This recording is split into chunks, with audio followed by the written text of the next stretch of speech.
Genius Gurukul academy चिकला में आपका एक बार फिर स्वागत है।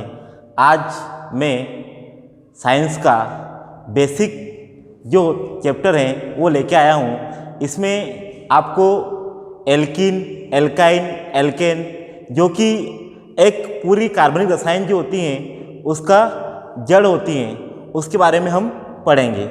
इसमें बच्चे सूत्र को रट्टे मार के याद करते हैं, तो इसे हम एक सूत्र के माध्यम से याद करने की कोशिश करेंगे और इसके जो बेसिक कंसेप्ट हैं वो भी क्लियर करेंगे। देखो, सबसे पहले हम देखते हैं जड़त्व नाम। जड़त्व नाम का मतलब ये होता है कि जो मेथेन, एथेन, प्रोपेन है इनमें जड़त्व नाम कौन से होते हैं। जैसे मेथ, एथ, प्रोप, ब्यूट, पेंट, हेक्स।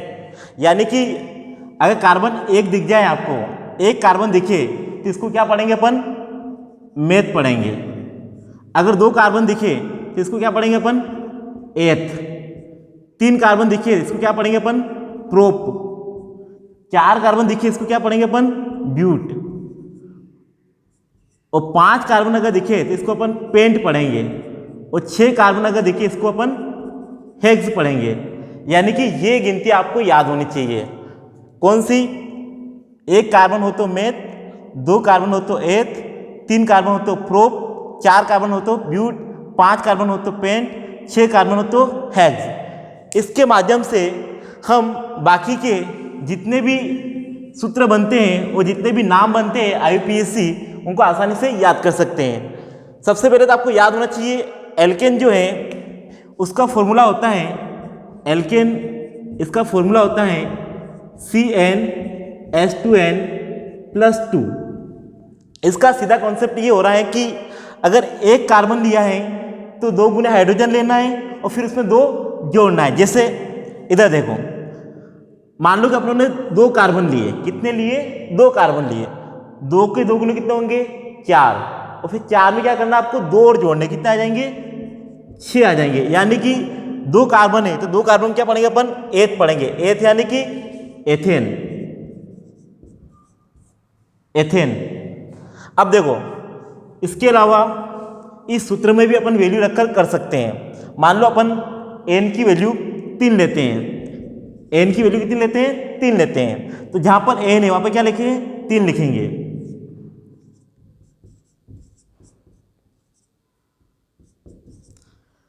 तीन ऐसे रहेंगे। अब इस 2 का 3 में मल्टीप्लाई होगा। 2 तिया 6 और 2 और जोड़ देंगे। कितने हो जाएंगे? 8 हो जाएंगे। C3H8 एक इसका सूत्र होगा। 3 कार्बन पे क्या आता है? प्रोप। तो प्रोप से क्या बनेगा? प्रोपेन। क्या बनेगा? प्रोपेन बनेगा। देखो, अब ये तो अपना सबको याद है, मेथ, एथ, प्रोप, ब्यूट, पेंट, हेक्स। और सूत्र भी अपन आसानी से बना सकते हैं। इसके लिए आपको क्या याद होना चाहिए? बस ये सूत्र याद होना चाहिए कि किस में कौन सा सूत्र लगेगा। यानी कि एल्केन में लगेगा CnH2n+2, एल्किन में लगेगा CnH2n और एल्काइन में लगेगा CnH2n-2। हम एक सूत्र से माध्यम से एक सूत्र बनाएंगे। देखो इधर पहला बनेगा इसमें CH4, दूसरा बनेगा इसमें C2H6, तीसरा बनेगा इसमें C3H8, चौथा बनेगा इसमें C4H10, पांचवा बनेगा इसमें C5H12, छठा बनेगा इसमें C6H14। अब देखो, कुछ भी नहीं है इसमें, आपको बस ये चीज़ याद रखनी है कि कार्बन से दो गुने हाइड्रोजन लिखना है और फिर दो और जोड़ करना है। देखो, इसमें कार्बन लिया, कार्बन के दो गुने हाइड्रोजन लिए, दो फिर जोड़ दिए। इधर देखो, कार्बन दो हैं, दो के दो गुने कितने होंगे? 4 और 4 में दो जोड़ दिए। कितने आएंगे? 6। कार्बन लिए 3, 3 के दो गुने 6, 6 में दो जोड़े 8। कार्बन के दो गुने यानी कार्बन 4 है, 4 के दो गुने 8, 8 में फिर दो जोड़ेंगे 10। इस प्रकार से ये सूत्र बन जाएंगे। अब इनके नेम कैसे लिखना है? देखो, कुछ भी नहीं है। इस एल्केन वर्ड जो है, इस एल्केन शब्द को अपन तोड़ेंगे। तो इसको तोड़ेंगे तो अपन तो क्या बनेगा? एल्केन को अपन तोड़ेंगे तो दो शब्द बनेंगे। एल्क प्लस एन, क्या बनेगा? एल्क प्लस एन बनेगा। तो ये रूट वर्ड है ना, इनके पीछे आपको क्या लगाना है? एन लगाना है। जितने भी रूट वर्ड है इनके पीछे क्या लगाना है आपको? एन लगाना। जैसे मेथ तो मेथेन, जैसे एथ एथेन, जैसे प्रोपेन, जैसे ब्यूटेन, जैसे पेंटेन, जैसे हेक्सेन। देखो इधर यहां पर क्या है? मेथ है। मेथ में क्या जोड़ेंगे अपन? एन जोड़ेंगे। क्या जोड़ेंगे? एन। तो क्या बन जाएगा? मेथेन। यानी कि संधि अपन जोड़ते हैं ना, वैसे जोड़ना है यहां पर। जैसे एथेन, प्रोपेन, ब्यूटेन,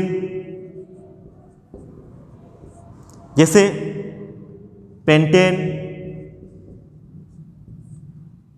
और हेक्सेन। इस प्रकार से जितने भी सूत्र हैं आप आसानी से बना सकते हैं और इनके सूत्र भी याद रख सकते हैं और नेम भी याद कर सकते हैं। अब देखो एल्कीन। एल्कीन में क्या होगा? जो कार्बन है उसके 2 गुने हाइड्रोजन करना। जैसे मान लो आपने एक कार्बन लिया तो एक का 2 गुना कितना होगा? 2 CH2। जैसे 2 कार्बन लिया, 2 का 2 गुना कितना होगा? 4। जैसे 3 कार्बन लिए, 3 का 2 गुना 6। फिर 4 लिया, 4 का 2 गुना 8। फिर 5 कार्बन लिए, 5 का 2 गुना 10। फिर अपनों ने 6 कार्बन लिए, 6 का 2 गुना 12।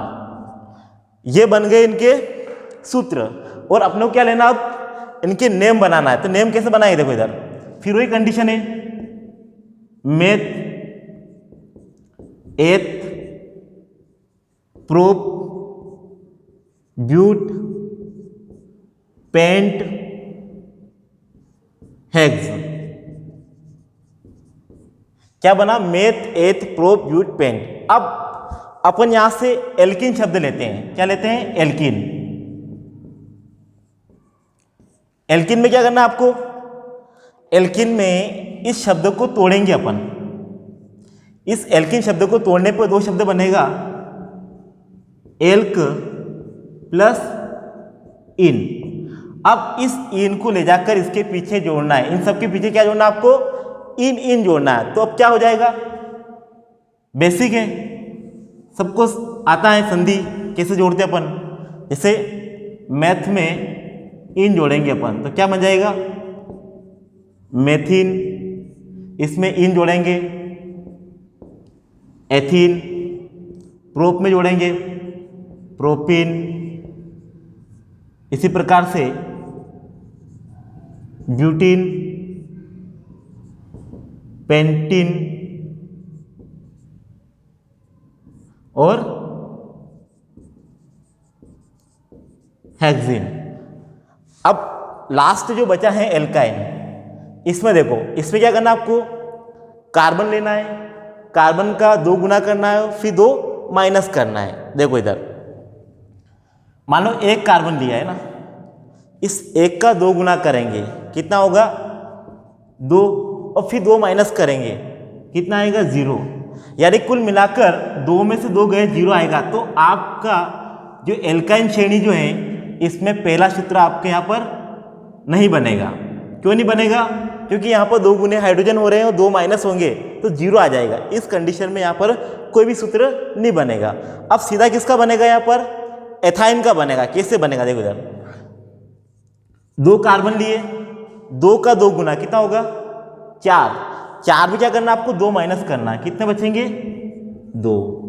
फिर देखो इधर 3 कार्बन लिए, 3 का 2 गुना कितना होगा? 6। 6 में से 2 माइनस कर लो, कितने बचेंगे? 4। फिर 4 कार्बन लिए, 2 गुना 8, 8 में से 2 माइनस करना है, कितने बचेंगे? 6। फिर इसी प्रकार से बाकी आप समझ गए होंगे, ऐसे बनते जाएंगे सूत्र। और फिर वही कंडीशन है, इस शब्द को तोड़ेंगे अपन, एल्काइन को तोड़ेंगे अपन तो क्या बनेगा,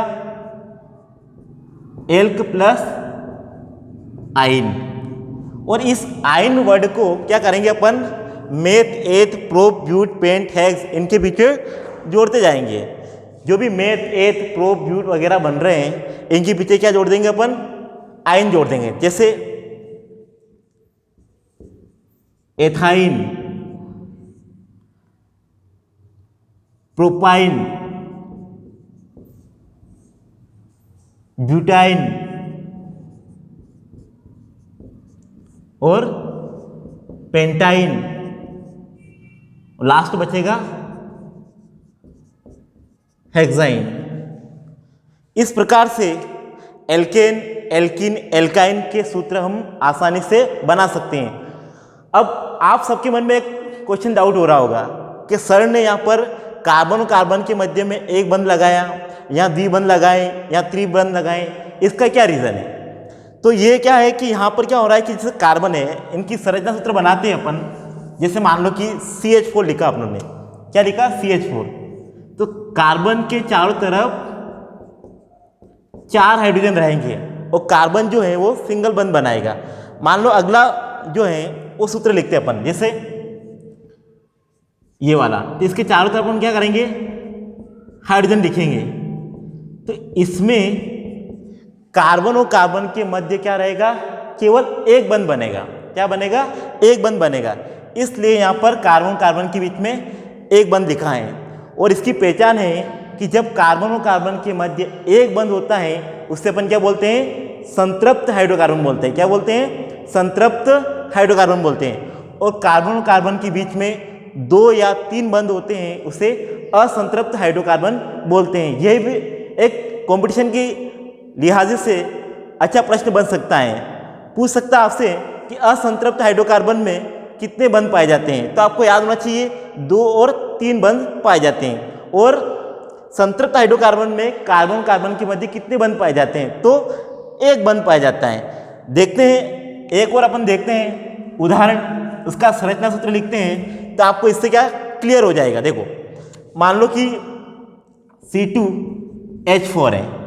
अब इसका अपनों को संरचना सूत्र लिखना है। कैसे लिखेंगे, कार्बन कितने अपने पास, 2 है, हाइड्रोजन कितने हैं, 4 हैं, तो 2 इसके साथ आएंगे और 2 इसके साथ आएंगे। अब कार्बन जो है अधिकतम 4 बंध बना सकता है और कार्बन ने कितने बनाए, 1 और 1, 1 और 1 और 1, 3 बंध बना रहे हैं ना। तो ये क्या करेगा, कार्बन और कार्बन बीच में द्विबंध बना लेगा, जिससे इसकी संयोजकता क्या होती है, पूरी हो जाती है। संयोजकता संबंधित, अष्टक का नियम संबंधित बाकी वीडियो भी आपको लगातार इस चैनल पर मिलते रहेंगे। देखो इसमें अब कार्बन की संयोजकता 4 हो गई, 1, 2 और 2, 4, यानी कि कार्बन 4 बंध बना रहे हैं। एक उदाहरण इधर से लेके देखते हैं अपन प्रोपाइन वाले में से, जैसे कि 3 कार्बन और 4 हाइड्रोजन है। इसका संरचना सूत्र लिखते हैं अपन। तो सबसे पहले क्या करेंगे अपन, कार्बन कार्बन कार्बन लिखेंगे। अब इसमें क्या है कि हाइड्रोजन लेंगे, हाइड्रोजन कितने होंगे, 1, 2, 3, 4। अब इस कार्बन में इसकी और इसकी कितनी वैल्यू हो रही है, यहाँ पर 3 हो रही है और यहाँ पर 1 और 1, 2, 3 हो रही। अब इसमें अपनों क्या करना है, देखो इसको समझने के लिए आसान तरीका है। अगर अपन पहले क्या करते हैं, संतृप्त हाइड्रोकार्बन बनाते हैं। क्या बनाते हैं, संतृप्त हाइड्रोकार्बन बनाते हैं। तो इसमें क्या होगा, इसकी ये क्या है, संतृप्त हाइड्रोकार्बन है। इसमें क्या करना है, देखो इधर आपको कुछ भी नहीं करना है, बीच वाले कार्बन के मध्य में क्या करना है, किसी भी कार्बन के बीच में त्रिबंध आने चाहिए। देखो अगर मैं एक हाइड्रोजन इधर से हटाता हूँ, एक हाइड्रोजन इधर से हटाता हूँ तो 2 बंध बन जाएंगे, ठीक है। इसी प्रकार से एक हाइड्रोजन इधर से हटाता हूँ और एक हाइड्रोजन इधर से हटाता हूँ तो क्या होंगे, त्रिबंध हो जाएंगे। इस प्रकार से कार्बन और कार्बन के मध्य में त्रिबंध हो जाएंगे, यानी कि ट्रिपल बॉन्ड बन जाएंगे। और अब देख लो इस कार्बन के 1, 2, 3, 4 बंध है। इसके देखो एक तो ये है, 3 ये, 4 हो गए। इसके देखो एक तो ये, 3 ये, यानी कि 4 हो गए। कार्बन की संयोजकता 4 होती है। कोई भी कार्बन हो 4 बंध बनाता है। ग्रेफाइट, और हीरा वगैरह जो होते हैं वो कार्बन के ही अपर रूप होते हैं, और कार्बन ग्रेफाइट में 3 बंध बनाते हैं और हीरे में 4 बंध बनाते हैं। इस वजह से ग्रेफाइट जो होता है सुचालक होता है, और ग्रेफाइट जो होता है सुचालक होता है और हीरा जो होता है कुचालक होता है। अब देखो, किसी को कोई डाउट हो तो कमेंट बॉक्स में लिखना, और हमारे इस वीडियो को अधिक से अधिक शेयर करना, लाइक करना।